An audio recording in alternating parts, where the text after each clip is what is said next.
داخل الفضاء التربوي هذا حدث لا يمت للتربية ولا للتعليم بصلة يهز أركان كلية العلوم بفاس.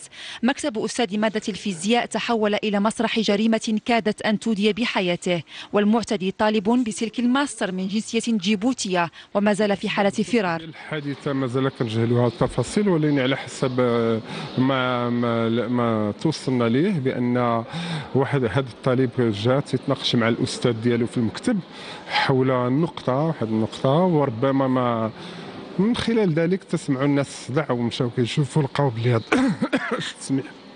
لقاو بلي الطالب تهجم على الأستاذ واحد بالسلاح الأبيض. نقاش حول نقطة منحت للطالب تحول إلى اعتداء بالسلاح الأبيض، والأستاذ نقل إلى غرفة عمليات المركز الاستشفاء الجامعي الحسن الثاني بفاس.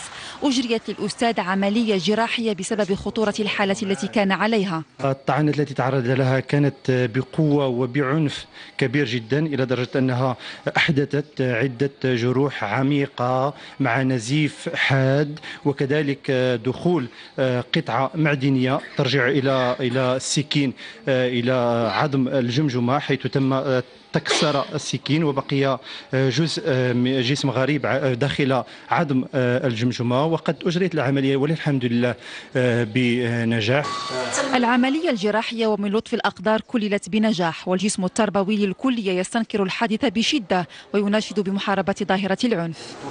وجاء العنف هو الحوار الوحيد بين الطالب والأستاذ.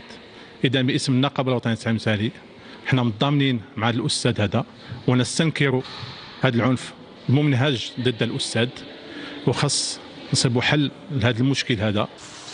حادثة كلية العلوم بحي ظهر المهراز بفاس تعيد طرح الأسئلة: أين هو الوسط التعليمي من الأمن والأمان؟ وكيف السبيل إلى طرد العنف الذي اكتسح كل الأسلاك التعليمية ببلادنا؟